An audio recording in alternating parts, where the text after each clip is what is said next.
Good morning, guys.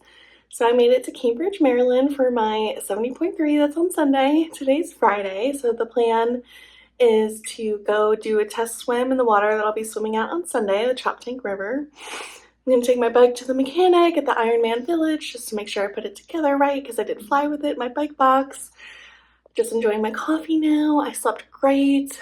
Yeah, so just kind of hanging out today. I'm excited to go in the Ironman Village, obviously buy some merch, and feeling kind of like jittery and antsy for this race. Like I am just ready for it to be Sunday at the start line to just do it. The build up is like killing me, especially since this is such a big ordeal for me. Like I flew to Maryland from Denver, had to bring everything with me, so I don't know, I'm just like jittery, excited. I'm really looking forward to it. I did not expect to see dolphins in the Choptank River when I was heading to Ironman Village, but this was such a vibe and it was just a beautiful morning. I stood out here for like 30 minutes watching the dolphins go by. So that was the extent of the vlogging that I did for my half Ironman. I really wanted to capture everything, but I was kind of just a little overwhelmed with everything going on in the Ironman Village and to get myself ready. And I was kind of in the moment, just absorbing everything and so much information from the athlete briefing. Yeah, so we'll just have a little talk and I'll do my little race recap. The race morning was an early start. Apparently this is one of the earlier start times for 70.3.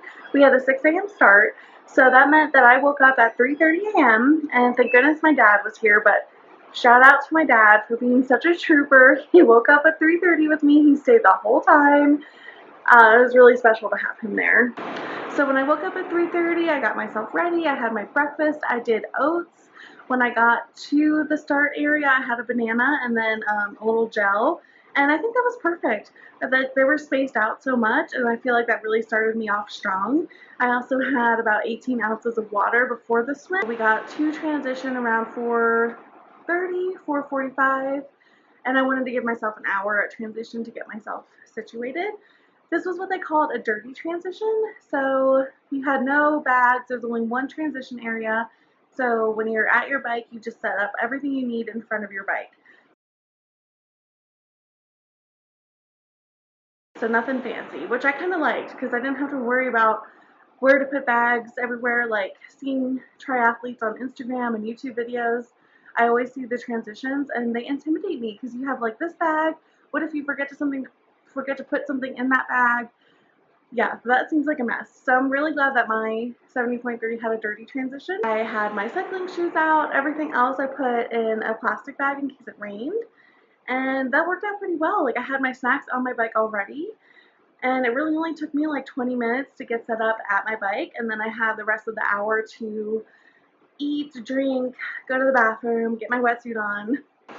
So when I lined up for the swim start, my goal was 45 minutes for the swim. So I lined up with the 40 to 43 minute pacers because I really wanted to see if I could break 45 minutes. And my time for the swim was 47 minutes, which I'm actually kind of happy with because the water ended up being super choppy. So there were some waves. The weather wasn't great. It was raining all weekend. So the fact that I did 47 minutes when my goal is 45, but in wavy water, I think is okay. Like I'll take it.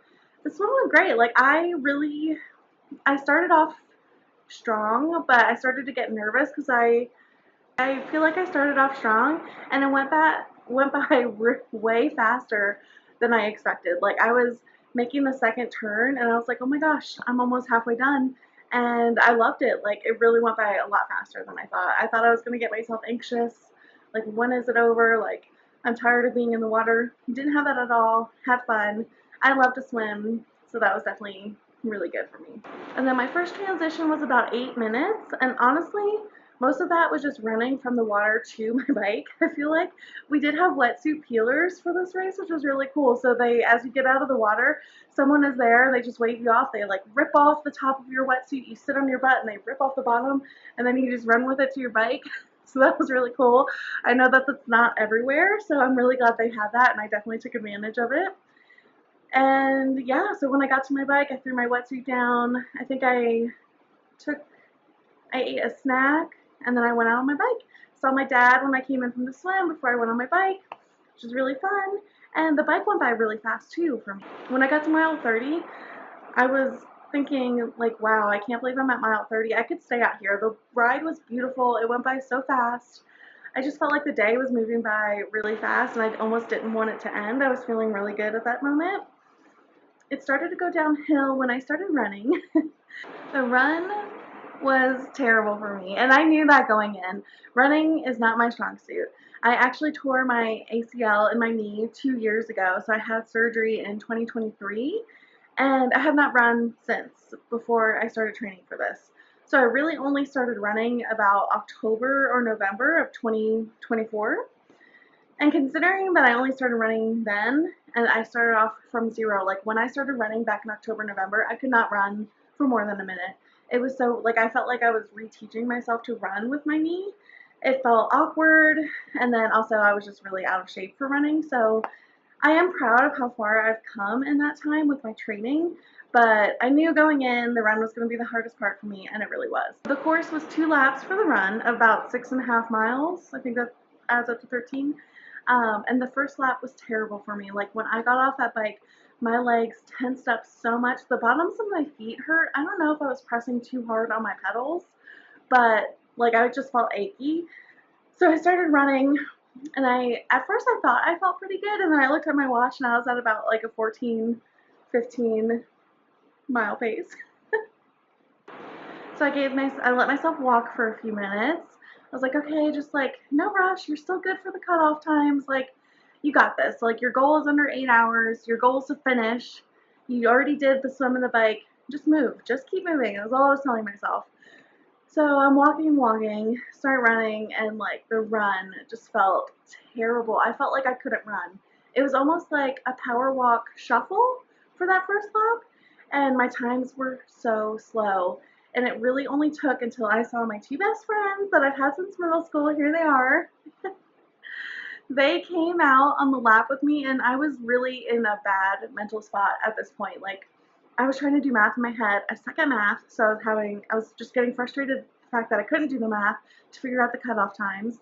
I thought, like, if I don't pick up the pace, I'm not going to make it under 8 hours. And then I thought, oh my gosh, I'm not even going to make it under 8.5 hours, which is the official cutoff. So I really wanted to do that. Like, I just felt like my whole day was getting derailed on this first lap of the run. So my friends ran with me for a little while, and thank goodness, like, I really was not in a good place. And they really, they made me smile. They turned it around, and I kind of brushed it off. I was like, okay, like, you chose this. It's supposed to be hard. Let's go. Second lap, I actually ran, and I made up some time. So I think from my first lap, I was at about, I want to say like 16 to 19 minute miles for the first 6.5 miles. Second lap, I don't like my attitude just totally changed, and I really caught up some speed. So my average is about 13:30 minute miles, which I'll take. Like I really wanted to do 13-minute miles, and the fact that I did 13:30 after walking almost a full 6.5 miles, so happy with. I crushed that second lap, crossed the finish line, and I did it under 8 hours. My times were so weird, so I don't know if this happened to anybody else, but my tracker got all messed up, and I don't know what happened. But my Garmin says I did it in 8 hours, or just under 8 hours, and then my official time, like when I crossed the finish line, said 7 hours, 42 minutes. So I'm going to go by that time, but I'm going to share my Garmin stats now. So for my swim, I did it in 47 minutes and 52 seconds, and that was a 2:13 pace per 100 yards. I can obviously swim faster in a pool, so I really want to figure out how swimming in a pool can correlate to speed in open water, because it was really so different, especially with the waves. That's why I'm so happy I even got 47 minutes with a wavy, choppy swim. Then onto the bike. I really liked this course, and it was flat. So being from Denver, Colorado, I never bike a flat course. So I was really excited for this. And the first half, like, I flew. My speed was great. Second half, it was super windy, but I'm still happy with my results. So I did the 56 miles in 3 hours and 58 minutes. My average speed was 14.2 miles per hour. And then the running. The running was so bad. So, I mean, my total time on my Garmin is just about 3 hours. It says 2 hours, 59 minutes. I really can't believe that I turned it around on that second lap. It's kind of mind-boggling. But I did the 13 miles in 3 hours with a 13-minute, 13-minute, and this was a 13:37 mile pace, which like I'll take, especially since the first lap was really bad. It's that me and Allie have some really cool adventures coming up. So this weekend, Thursday, we leave for the Great Sand Dunes here in Colorado, and we are hiking into the backcountry of the sand dunes. So we will be camping in the sand dunes for a night, and then we're gonna drive over to Cannon City, which is where the Royal Gorge Bridge is. We're gonna do a lot of hiking over there, do a Via Ferrata, and we're gonna vlog the whole thing. So that's gonna be our next video, and I look forward to seeing you guys there.